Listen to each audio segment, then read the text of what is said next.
चंद्रशेखर, हम लोग जो है चर्चा करते हैं इंटरनेशनल रिलेशन पे। कोई बात नहीं लगे।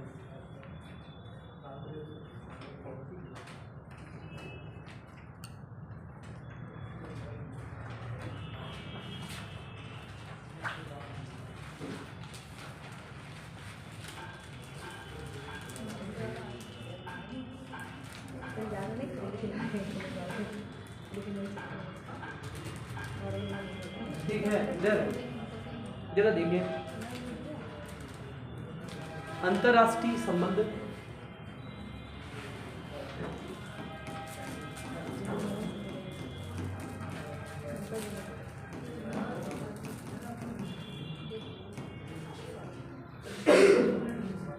हाँ, इधर ध्यान दें, इधर पीछे अतुल। आज हमारा चर्चा का विषय, इसके विषय में सामान्य जानकारी देना है आपको। ठीक है, आज हमें इसकी भूमिका बतानी है। ठीक है, इसके विषय में जानकारी देना है। इंटरनेशनल रिलेशन हम पढ़ते हैं। ठीक है, क्यों पढ़ते हैं? पहली बात ये पता है, मेंस में भी आता है, प्रीलिम्स में भी आता है। अगर प्रीलिम्स में आता है तो प्रीलिम्स में क्या आता है? करंट की घटनाएं आती हैं। ठीक है, करंट की घटनाएं आ जाती हैं, समसामयिकी आ जाता है, अंतर्राष्ट्रीय जगत का समसामयिकी आ जाता है। शिवम, अंतर्राष्ट्रीय जगत का समसामयिकी आ जाता है। ठीक है, अगर हम इसके बारे में बात करते हैं कि मेंस में जो जीएस पेपर 2 जो होता है, ठीक है, पेपर 2 में क्वेश्चन जरूर इससे आता है। ठीक है, यूनिट नंबर 17, 18, 19 जो है ना, इसी संबंधित है, और वहां से बड़ा अच्छा सा क्वेश्चन इससे पुट होता है।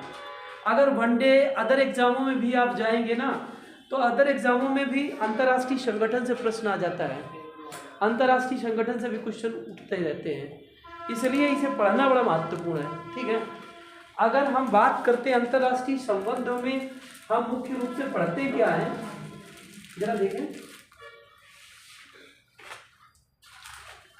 जैसे एक देश है, एक देश का जो संबंध है अन्य देश के साथ में, अन्य देश के साथ में। ठीक है, इधर थोड़ा गंभीर हो जाओ सोनू।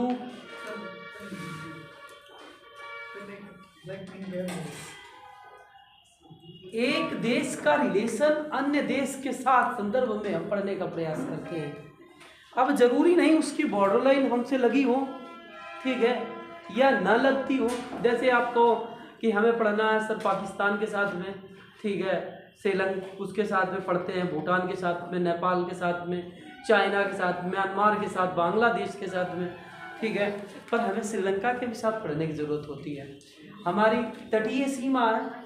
ठीक है, तो हम अन्य देश के साथ रिलेशन पढ़ते हैं। जरा देखें इधर, अगर हम बात करें, जैसे हमारा घर है इधर, मेरा घर है और ये हमारे पड़ोसी का घर है।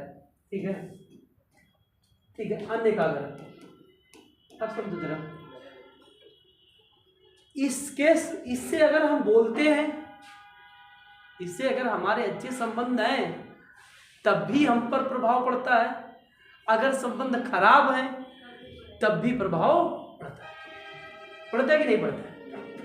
ठीक है, अंतरराष्ट्रीय जगत में कोई देश के साथ आपके कैसे रिलेशन है, ठीक है, चाहे अच्छे हो या खराब हो, चाहे अच्छे रिलेशन है ये खराब रिलेशन है, सबका अध्ययन किया जाता है। चाहे रिलेशन आपके अच्छे हैं या रिलेशन खराब है। जैसे आप कहो सर पाकिस्तान के साथ इस समय कोई संबंध नहीं है, पर हम पढ़ेंगे, पाकिस्तान को भी पढ़ेंगे। ठीक है, हम चाइना को भी पढ़ेंगे।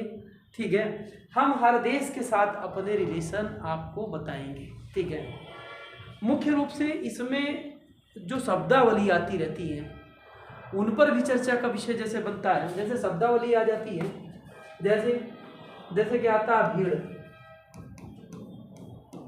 भीड़ आ जाता है। ठीक है, भीड़ के साथ साथ में एक का ग्रुप समझते होंगे, समूह। ठीक है, समूह पढ़ा है, समूह। ठीक है, समूह, ठीक है। समूह के बाद में एक आपने पढ़ा होगा समुदाय, समुदाय, ठीक है। ये सब क्या है? युगांतर,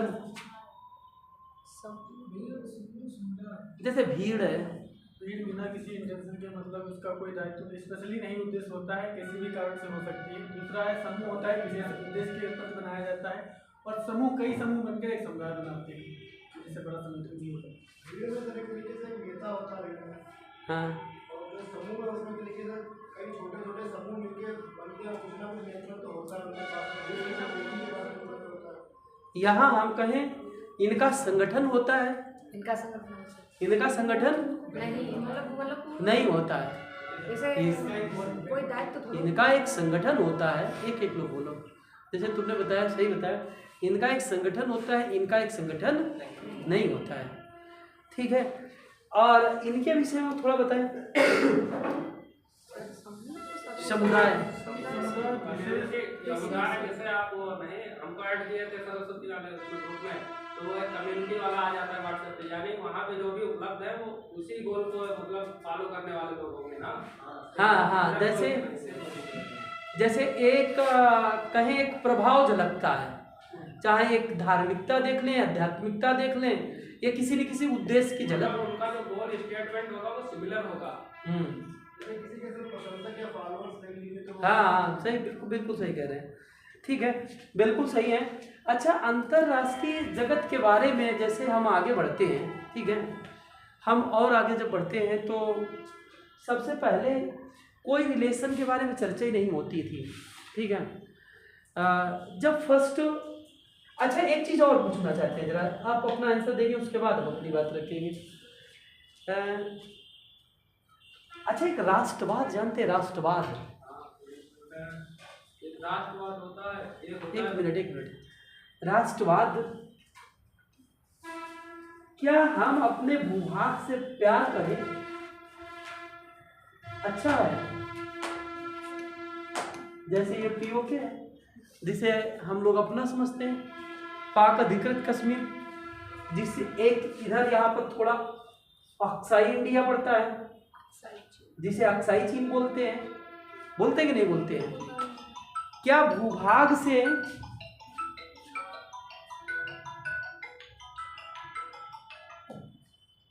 पढ़ा रहे हैं, नमस्कार, पढ़ा रहे हैं, ठीक,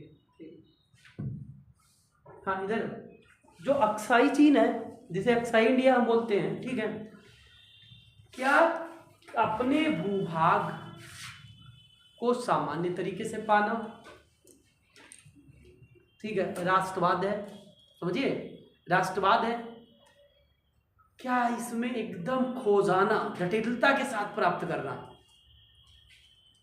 नहीं, तुमने मेरा थोड़ा छीना है, इधर हम तुम्हारा पूरा छीन लेंगे। तुम्हें क्या चाहिए? मुंह दिखाई में जो है कश्मीर चाहिए, हमें पूरा पाकिस्तान चाहिए। इधर इधर इधर समझिए जरा, मैं जहां ले चलना चाहता हूँ। क्या ये राष्ट्र के विकास के लिए सोच अच्छी है? क्यों नहीं? कारण ये है कि उसने हम पे अटैक किया, हम किया कि हमारा चीज़ है, हालांकि समय के अनुसार परिवर्तन हो सकता है। अगर वो हमारा कब्जा वो हमें का, हम तो समाप्त हो जाएगा सब कुछ। नहीं, जब उसने मेरा थोड़ा सा क्षेत्र लिया, हम क्या करते हैं, जैसे नहीं इधर शिवम, हम एक टाइम ले रहे हैं, जैसे ये खेत तुम्हारा है, पड़ोसी बार बार मेरा काटता है, ये पड़ोसी का खेत है, तुमने क्या किया? मेढ़ी हटा दी। अरे हटाओ, पूरा जोत लेते हैं। बताइए सही है या गलत है? गलत। अच्छा एक बात बताओ, कभी तुम सोचते हो इधर, कभी कभी आपके अंदर विचार आता है, हम तो एक परमाणु शक्ति संपन्न राष्ट्र है, बोलो, हम तो परमाणु शक्ति संपन्न राष्ट्र है, ठीक है, क्या बहुत से अटैक हुए हम पर? कौन से नहीं अटैक हुए? इधर अगर देखें आज़ादी के बाद, ठीक है, तो एक तो 47-48 में ही लड़ाई शुरू हो गई, पाकिस्तान के बारे में चर्चा कर रहे हैं, एक 1965 में, 1971 में, 1990, नहीं, चाइना के साथ 1900 वो हम पाकिस्तान के बारे में बात कर रहे हैं इधर। तो ये लड़ाइयाँ हुई, अगर हमने परमाणु बम इस्माइली मुद्दा 1974 में एक तो टेस्ट कर देते वहीं जा करके पोखरण की बजाय, गया काम से। क्या काम नहीं करता बताइए। हमको तो मालूम था। इधर इधर इधर हम तुम्हें जहाँ ले जाना चाहते हैं वहाँ पहुँचिए। हमारा कहने का मतलब ये है, जैसे एक आपके पास राष्ट्रवाद की बात आती है, क्या राष्ट्रवाद को एक साधारण कॉन्सेप्ट में ले चलेंगे या ब्रॉड कॉन्सेप्ट में लेके चलेंगे, बताइए।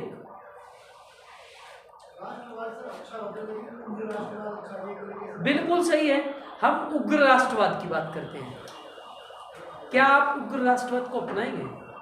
बिल्कुल अपना सकते हैं अपने देश के विकास के लिए। जैसे कि अभी अमेरिका ने जो यूएनसी है नहीं, मानव विकास के लिए जो मतलब बहुत ही संस्था है, उसने अपने आप को पीछे कर लिया है, क्योंकि वो गाजा पट्टी पे हमला करवा के उसको अपने हाथ में लेना चाहता है। या फिर कार्बन से संबंधित पेरिस समझौते के लिए अपने आप को उसने विड्रा कर लिया है, या फिर कह सकते हैं WHO से उसने अपने आप को विड्रा कर लिया है, ताकि वो जो भी कुछ कर रहा है उसके प्रति कोई दुनिया वाला कोई मतलब स्वयं इसको बाहर कर दिया है अपने आप। इधर इधर इधर देखो जरा, जैसे तुमने कहा हम अपने विकास के लिए, देखो कोई क्वेश्चन करे उसका क्वेश्चन रहेगा हमसे रहेगा, आप लोग किसी क्वेश्चन में टिप्पणी ना करो।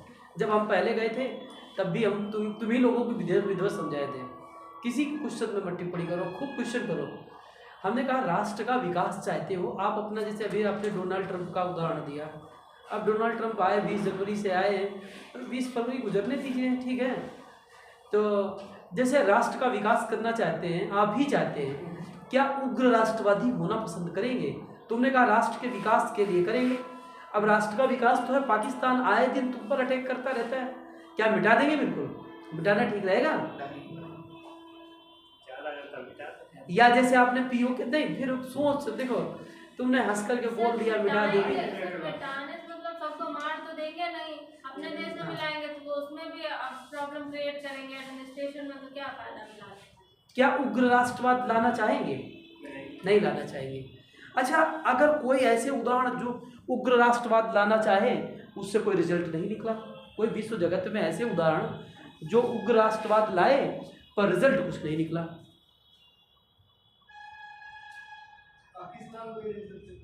पाकिस्तान उग्र राष्ट्रवाद क्या लेकर के आया?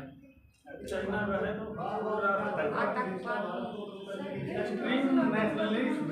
हाँ, एक धार्मिक कट्टरता कह सकते हैं, धार्मिक कट्टरता कह सकते हैं। जैसे उग्र राष्ट्रवाद का उदाहरण अगर देखें आप तो हिटलर को देख लीजिए भाई, हिटलर को देखिए ना, हिटलर ने क्या किया? हिटलर का रिजल्ट क्या रहा? अंत ही तो रहा भाई। द्वितीय विश्व युद्ध के बाद क्या लाश ही तो हुआ। आप उसको ले लीजिए, हिटलर को छोड़ करके मुसोलिनी को ले लीजिए, क्या रहा? कोई रिजल्ट अच्छा रहा? नहीं रहा। अच्छा, अगर अभी इस समय की बात करें, रिजल्ट की देखें तो क्या रहा? आप उसको ले लिए, उत्तर कोरिया, किम जोंग उन को, ठीक है। क्या है? अंतरराष्ट्रीय जगत में एक अलग थलग पड़ना ही तो है। अगर आप उग्रता से रहे, तानाशाही आपने दिखाई, तो क्या अब अलग थलग पड़ गए अंतरराष्ट्रीय जगत में? ठीक है, तो इसलिए उग्र राष्ट्रवाद ज्यादा हितकारी नहीं है।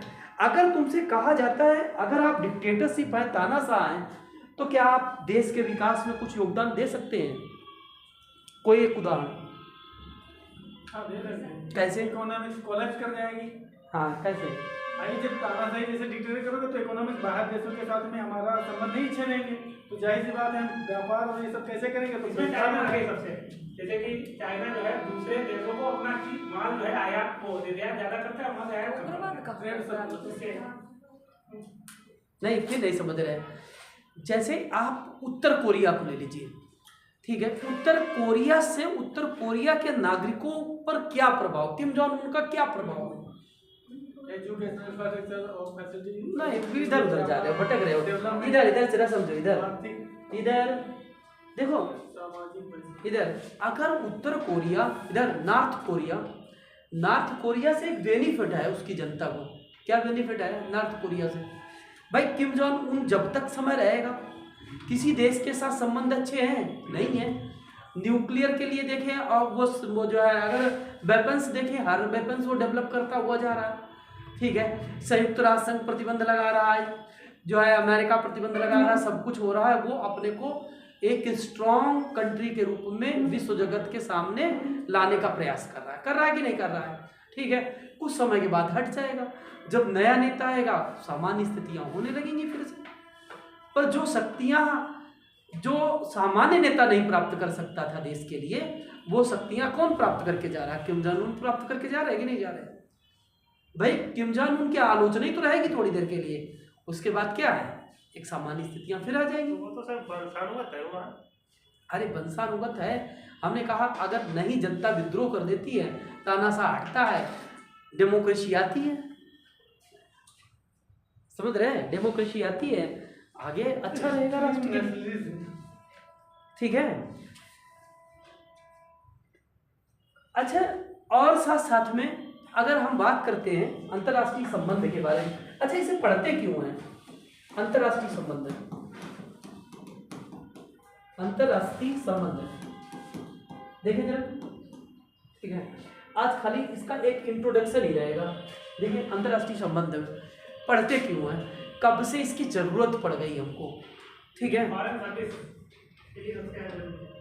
ठीक है, कब से इसकी हमें जरूरत पड़ी जरा समझिए। फर्स्ट वर्ल्ड वॉर हुआ, प्रथम विश्व युद्ध, प्रथम विश्व युद्ध कब से कब तक हुआ? फर्स्ट वर्ल्ड वॉर, ठीक है। जब ये फर्स्ट वर्ल्ड वॉर हुआ और फर्स्ट वर्ल्ड वॉर के समय में यूएसए का प्रेसिडेंट कौन था? अमेरिका का president, very good, Woodrow Wilson.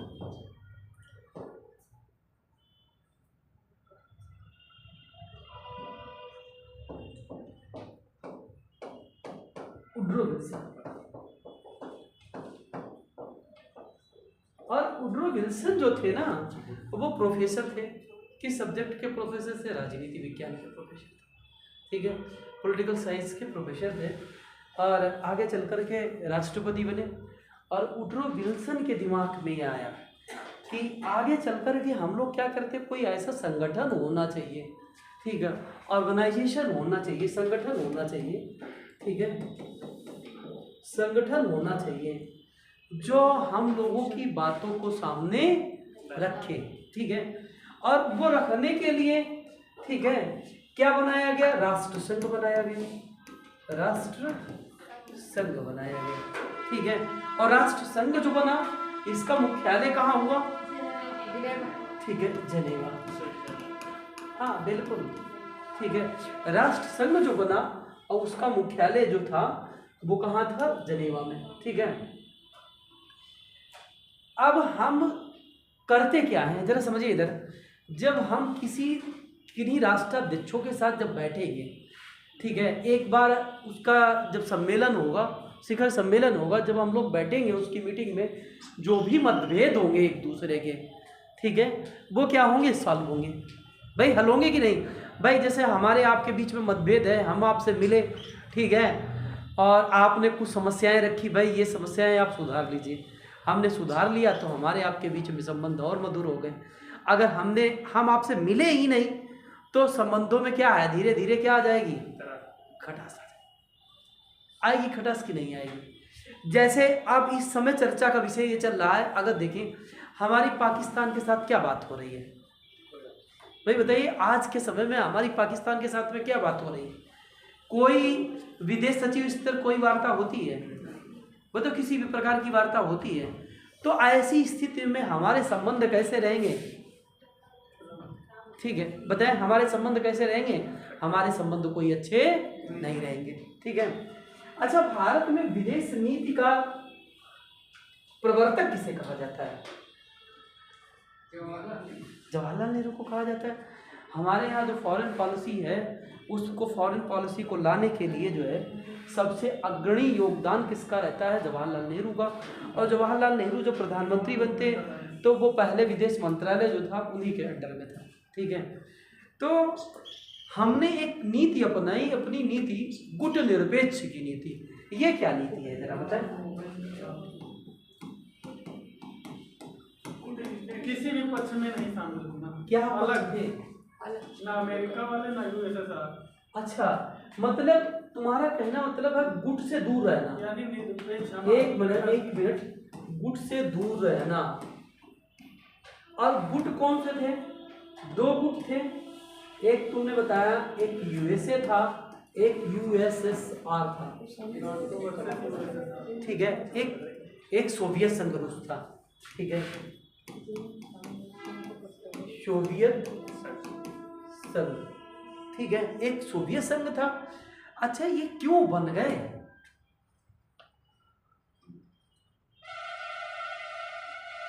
Ideology पे बने हैं। हाँ बिल्कुल सही है। क्या इनकी विचारधारा?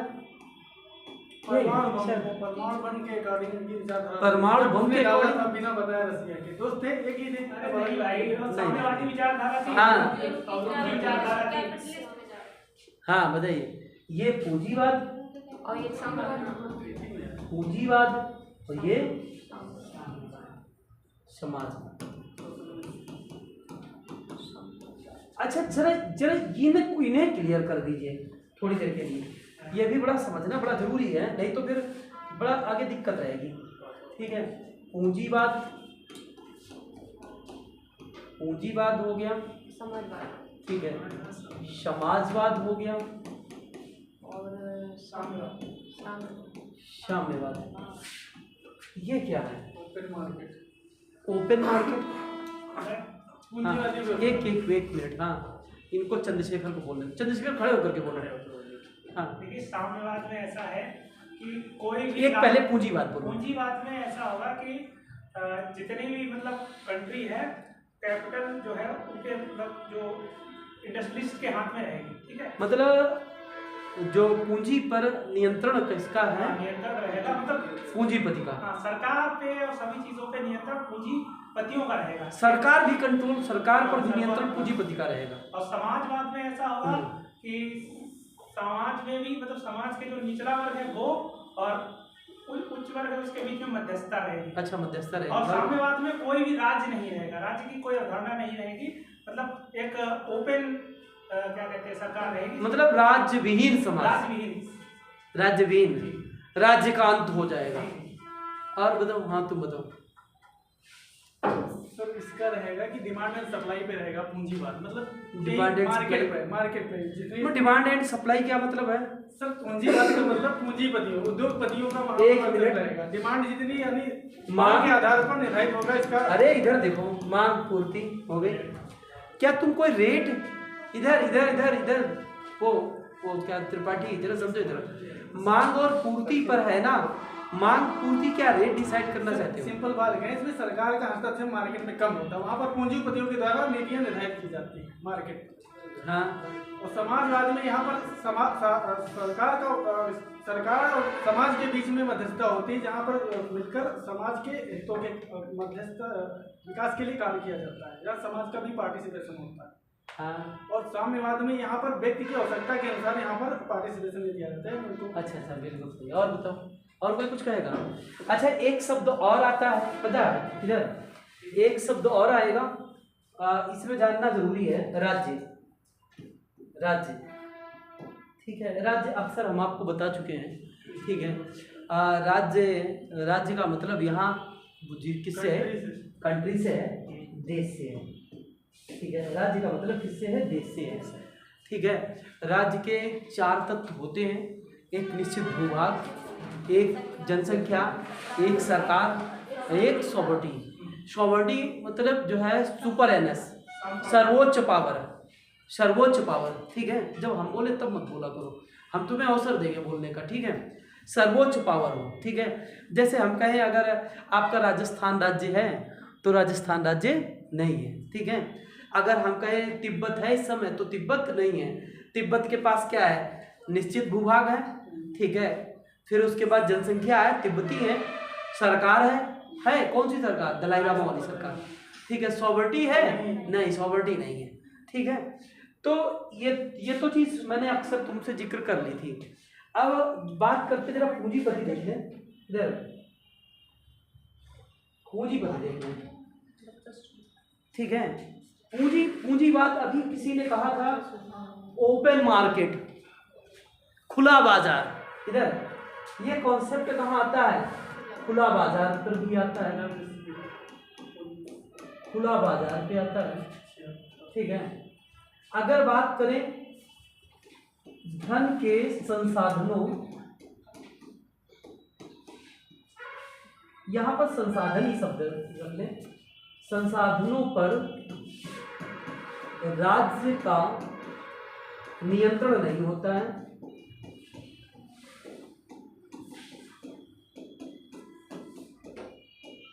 संसाधनों पर राज्य का नियंत्रण नहीं होता है, ठीक है।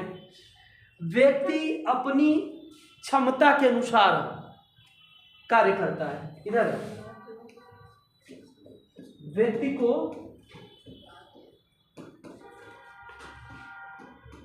बाजार में खुला छोड़ दो,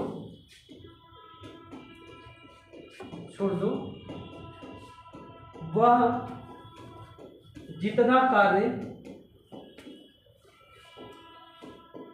करना चाहे कर सकता है। व्यक्ति को बाजार में खुला छोड़ दो, वो जितना कार्य करना चाहे कर सकता है। वो उसे लगता है, आपको लगता है नुमाइश चौराहे पे हम दुकान खोलें अपनी, 24 घंटे के लिए खोलें, 24 घंटे के लिए खोलो। इधर यहाँ ऐसा नहीं है, ठीक है। इस वाले सेक्टर में व्यक्ति अपनी क्षमता के अनुसार जितना कार्य करना चाहे कार्य कर सकता है, ठीक है। अब राज्य का दायित्व क्या है? इसी में राज्य का दायित्व क्या है? राज्य व्यक्ति को सुरक्षा देगा। भाई बाहर से जो है राज्य सुरक्षा देगा, न्याय देगा, ठीक है। राज्य सुरक्षा उपलब्ध कराएगा, राज्य न्याय देगा। अर्थात सीधे शब्दों में कहें, राज्य के कार्य को सीमित कर दिया जाता है, राज्य के कार्य को सीमित कर दिया जाता है। राज्य का कार्य कैसा हो जाता है? राज्य का कार्य सीमित हो जाता है। राज्य का कार्य कैसा रहता है? यहाँ पर सीमित रहता है, ठीक है। जरा इसमें देख लो, ये समझ गए? राज्य का कार्य इसमें कैसा है? सीमित है। व्यक्ति के कार्य कैसे हैं? वृहद हैं, जैसा चाहे वैसा काम कर सकता है, ठीक है। कार्य करे मतलब बिजनेस जैसे वो 24 घंटे करना चाहता है तो 24 घंटे करे, ठीक है। समाजवाद क्या कहता है? जरा समाजवाद पे देख लीजिए।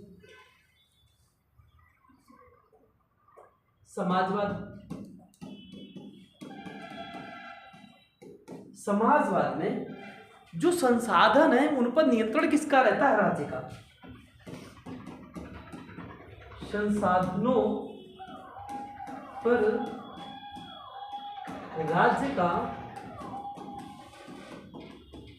नियंत्रण रहता है।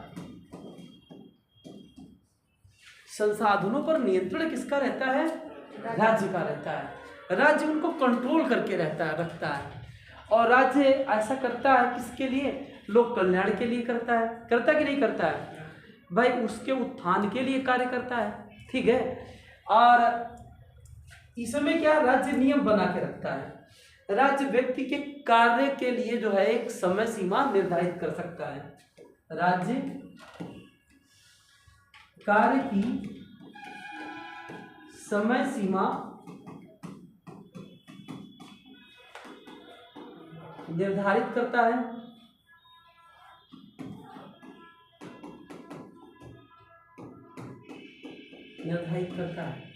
कि आपको कितने घंटे काम करना है, कितने घंटे काम नहीं करना है, ठीक है। अगर अब बात कर लेते हैं हम लोग जो है साम्यवाद। साम्यवाद क्या है? ठीक है, साम्यवाद का कॉन्सेप्ट जो है, साम्यवाद क्या है? साम्यवाद एक बहुत बड़ा विचार है। कैसा विचार है? ठीक है, अब मार्क्सवाद में मत जाओ, अभी यही समझो साम्यवाद क्या है। मार्क्स क्या कहता है उसके बारे में? कहता है जैसे राज्य का अंत हो जाएगा। कैसे अंत हो जाएगा? कहता है व्यक्ति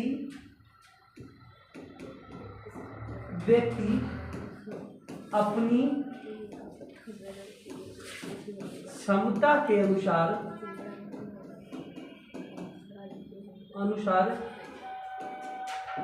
कार्य करेगा व आवश्यकता के अनुसार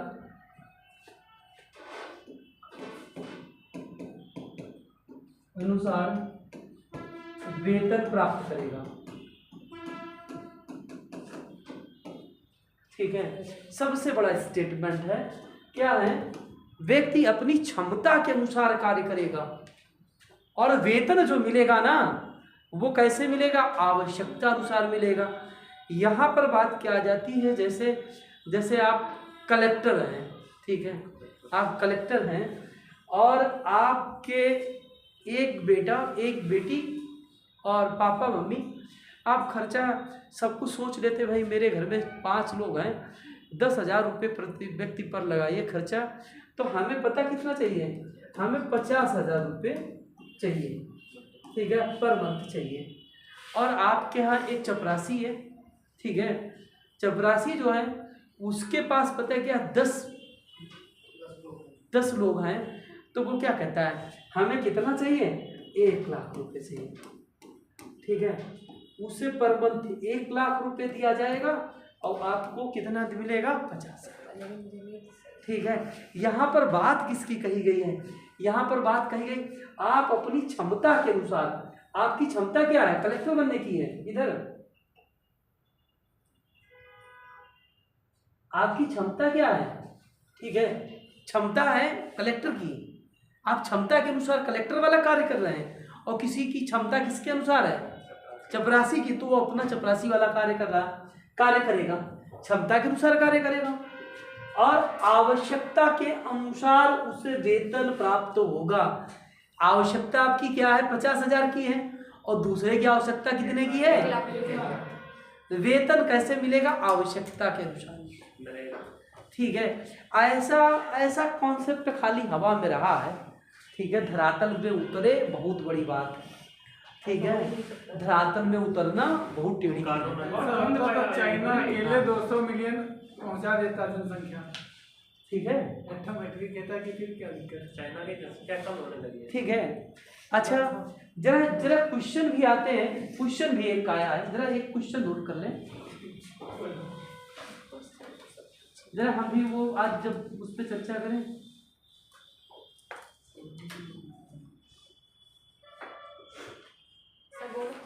एक मिनट जरा इसको सबको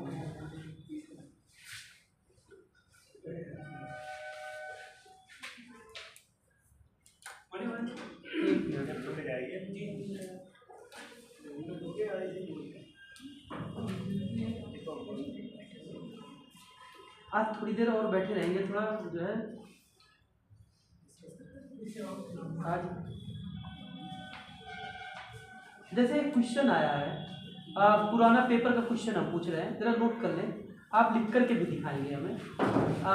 ये क्वेश्चन पेपर 2022 का है, ठीक है। और हम अभी जो है इसे ग्रुप पे भी सेंड करवा देंगे। भारत श्रीलंका का वर्षों पुराना मित्र है।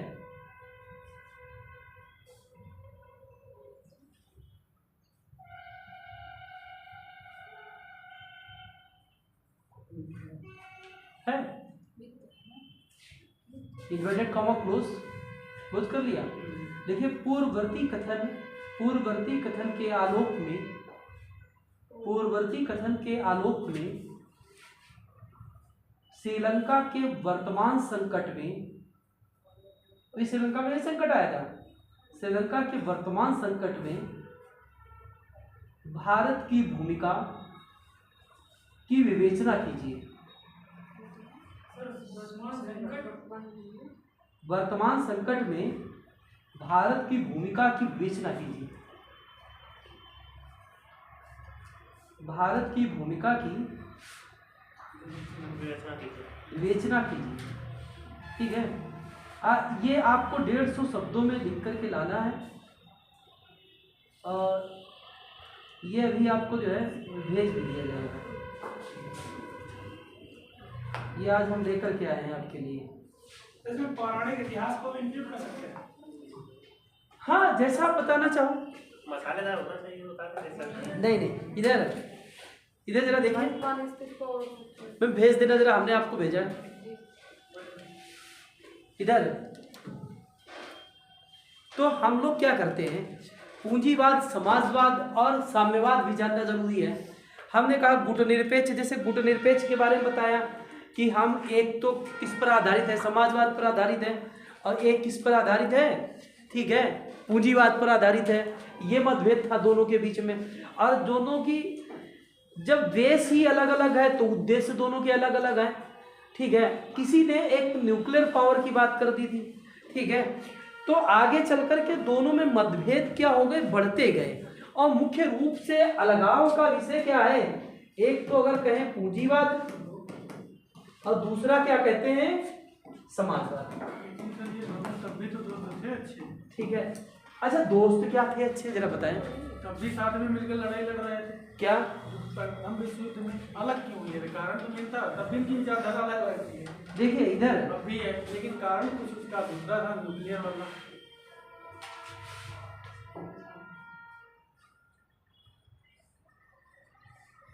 अरे सर लोग बैलेंस का मंगा लेते, अभी मंगाया मतलब। ठीक, हाँ इधर ये देखिए, इधर ये सबसे बड़ा रीजन क्या है, यही रीजन है। उसके बाद क्या होता है, जब सेकेंड वर्ल्ड वार हुआ, इधर जब सेकेंड वर्ल्ड वार हुआ 1939 से 45 तक, ठीक है, और जब सेकेंड वर्ल्ड वार हो गया, और सेकेंड वर्ल्ड वार के बाद में जितने भी देश आज़ाद हुए, ठीक है, वो दोनों गुट में से किसी न किसी एक गुट में जो है जुड़ते रहे। ठीक है, किसी न किसी गुट में आपको जुड़ता हुआ व्यक्ति को नजर आया, चाहे आप अगर बात करें, ठीक है, उसकी क्या कहते हैं, भारत के बारे में बात करें तो भारत के बारे में पाकिस्तान किसके पास चला गया, ठीक है, अमेरिका के पास में चला गया, और हमने एक नई नीति अपना ली, न तो हम अमेरिका के पास जाएंगे और न ही हम रसिया के पास जाएंगे। ठीक है, और हमने क्या किया, दोनों से दूरियां मेंटेन की। ठीक है, फिलहाल हमारा कुछ न कुछ, अगर हम रक्षा के क्षेत्र में देखें तो रसिया की तरफ कुछ न कुछ झुकाव नजर आता है। अब तो लोग कहते हैं कि अब जो इस समय जो पॉलिसी है हमारी, आज के समय की जो पॉलिसी है, हमारी मित्रता रसिया के साथ भी अच्छी है और हमारी मित्रता अमेरिका के साथ भी अच्छी है। ठीक है, दोनों के साथ में हमारे संबंध कैसे हैं, अच्छे संबंध है। एक क्वेश्चन आया था, हाँ पूछो। कि अभी वर्तमान समय में भारत का सबसे बड़ा व्यापारिक साझेदार कौन है? किस क्षेत्र में?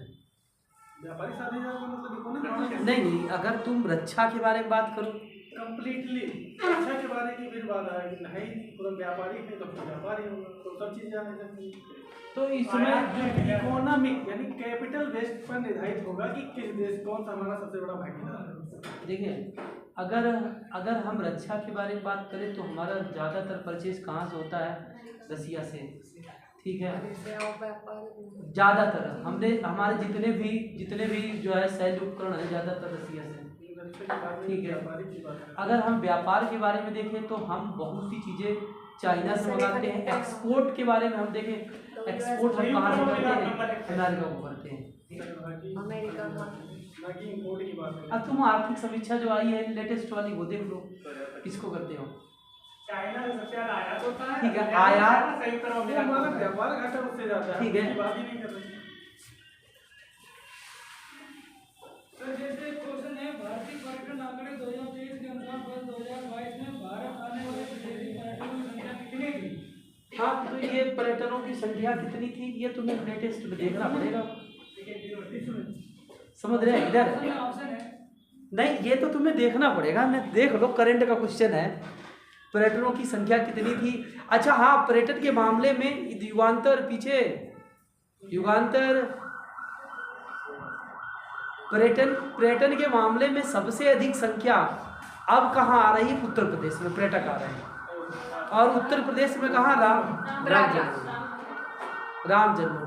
अयोध्या में इधर आता, बनारस में भी आता। नहीं, अभी तक सुनो, अब तो कुंभ का मेला है तो जितनी अमेरिका की जनसंख्या वहाँ उतने तो स्नान करने जाते हैं, ठीक है। अभी तक ये कुंभ का मेला हटाओ ना, अभी तक सबसे अधिक कहाँ थे? तो कहाँ है? अयोध्या में, ठीक है। सबसे अधिक कहाँ है? अयोध्या में, ठीक है। पहले स्थान पे क्या है? अयोध्या में, ठीक है। जरा देखें, हल्की सी जानकारी देते रहे, देखें पड़ोसी देश के बारे में देख ले थोड़ा। एक मिनट, हाँ सर, ये भेज नहीं, बल्लभ नहीं है, भेज भेज भेज, एक मिनट।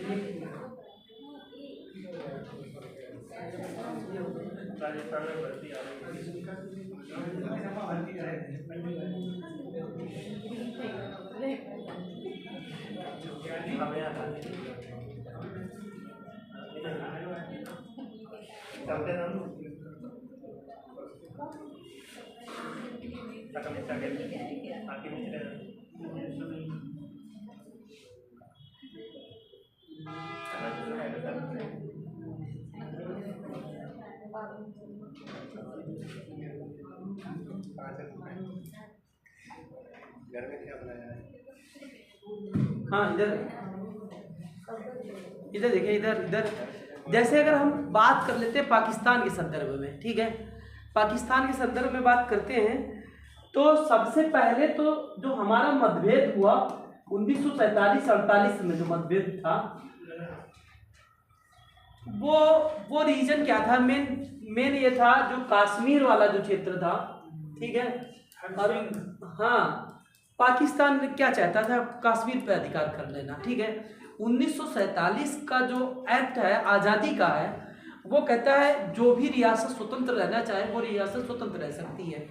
ऐसे में यहाँ का जो राजा है, वो राजा क्या करता है? स्वतंत्रता का विचार आ जाता है। और फिर आगे चल कर के क्या होता है, पाकिस्तान की तरफ से जो कुछ लड़ाकू आए तो उस दौरान जो मतभेद हुआ उसके लिए सीमा रेखा निर्धारित हो गई, ठीक है, संयुक्त राष्ट्र संघ के द्वारा, जहाँ पर जिसकी सेनाएं हैं वो रुक जाएंगी, ठीक है। वो लाइन क्या थी? LOC, ठीक है, लाइन ऑफ कंट्रोल, ठीक है।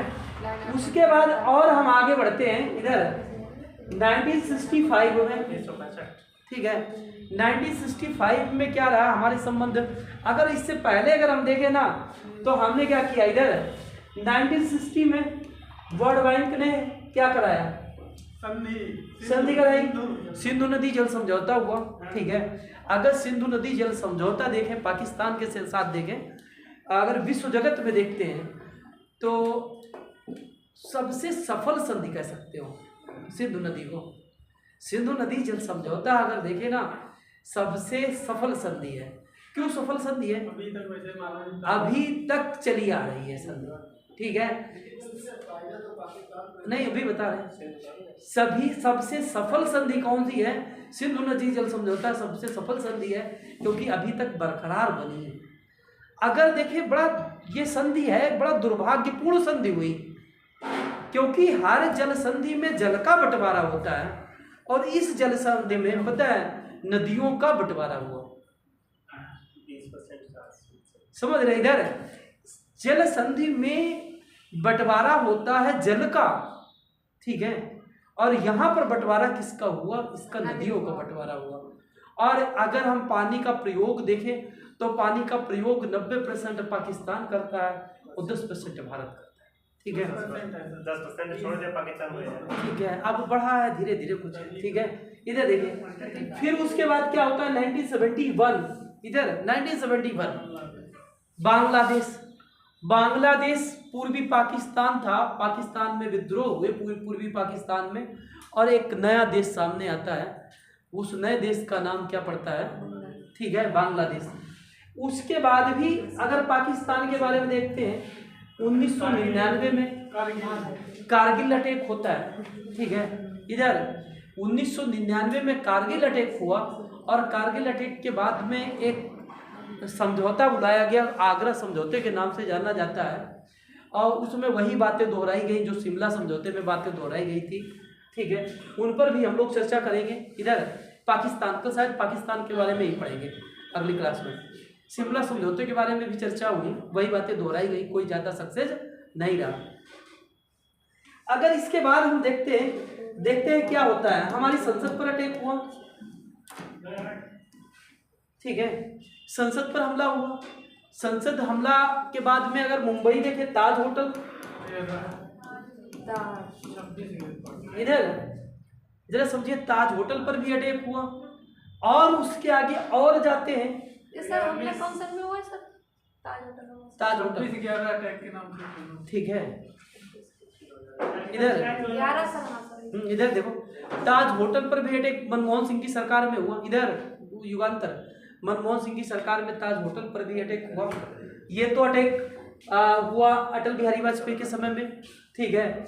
और ये भी ये कहाँ होता है, मनमोहन जी के समय में हुआ।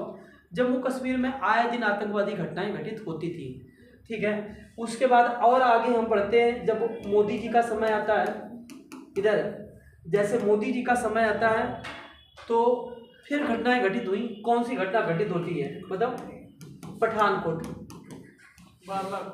ठीक है, पठानकोट में आतंकवादी आते हैं और हमला करके चले जाते हैं, ठीक है। और भारत सरकार, बड़ा अच्छा संबंध होता है पाकिस्तान के साथ में।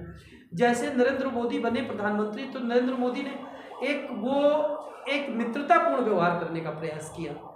उन्होंने अपने शपथ ग्रहण समारोह में अपने सब पड़ोसी देशों, विशेषकर अगर बात की जाए तो सार्क संगठन के जो भी नेता थे, जो भी सदस्य थे, सदस्य देशों को इनवाइट किया, आइए भाई शपथ ग्रहण समारोह में शामिल होइए।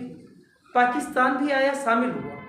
और विशेष बात क्या थी, जब पाकिस्तान का प्रधानमंत्री इंडिया आता था, पाकिस्तान का प्रधानमंत्री जब इंडिया आता था, तो उस समय एक नियम ऐसा बना रखा था कांग्रेस ने कि कोई भी पाकिस्तान का नेता, बड़ा नेता अगर इंडिया आता है, तो जो हमारे यहाँ के अलगाववादी नेता थे, जो जम्मू कश्मीर के, उनके साथ अलग मीटिंग करते थे।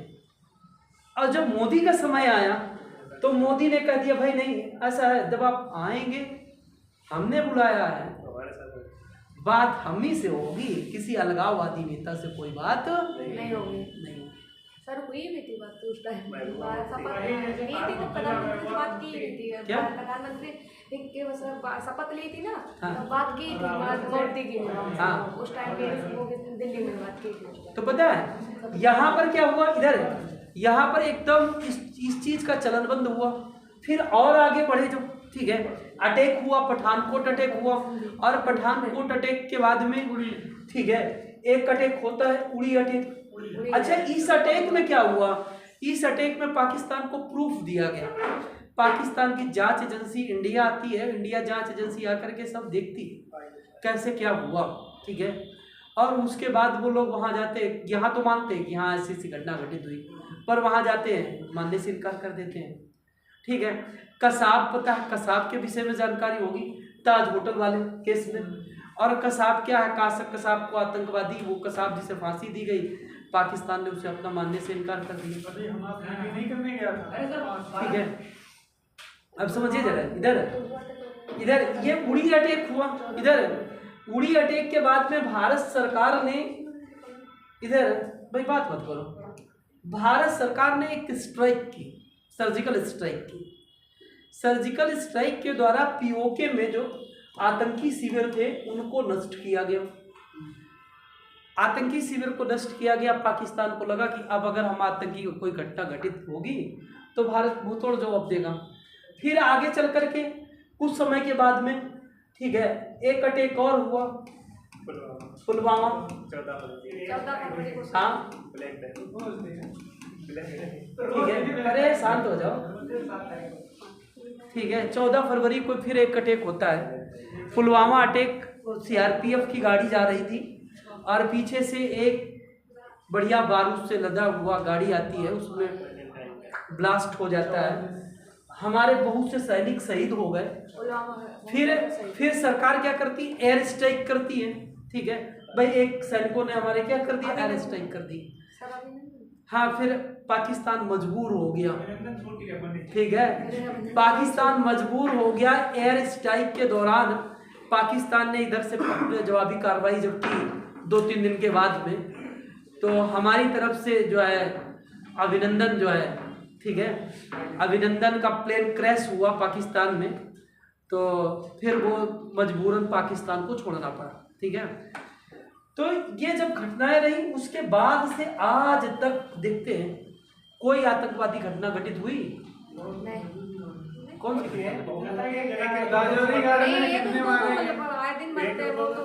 इधर समझो ना, इधर उसके बाद से ऐसी कोई एक भी घटना घटित नहीं हुई। अगर आप बात करो आतंकवादी, इधर 1990 से लेकर के 2016 तक लगभग पाकिस्तान का यही चलन बन गया था। इधर 1990 से लेकर के और 2016 तक यही चलन बन गया था कि अब हम क्या करेंगे, आमने सामने तो लड़ नहीं सकते और हमको क्या करना चाहिए, आतंकवादियों को भेजना चाहिए। एक सीधा सीधा प्रचलन बन चुका था, पाकिस्तान का ट्रेंड बन चुका था। जरा थोड़ा नोट कर लें।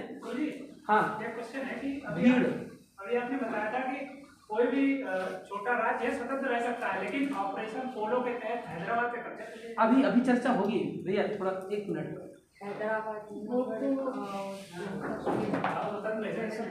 थोड़ा नोट कर ले। भीड़, कोई आपको देश दे देगा क्या? इधर बात करें। भीड़, भीड़ लिखे, भीड़, भीड़ का लिखे। भीड़ का कोई संगठनात्मक उद्देश्य नहीं होता है। भीड़ का कोई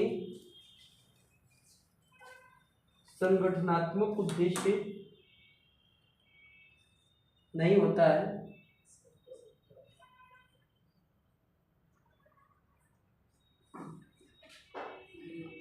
कोई संगठनात्मक उद्देश्य नहीं होता है, न तो इसकी कोई निश्चित अवधारणा होती है।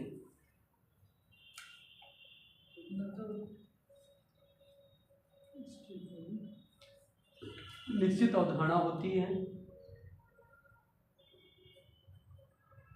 और ना ही भीड़ में शामिल हुए लोगों का, ना ही भीड़ में शामिल हुए लोगों का कोई कॉमन उद्देश्य होता है।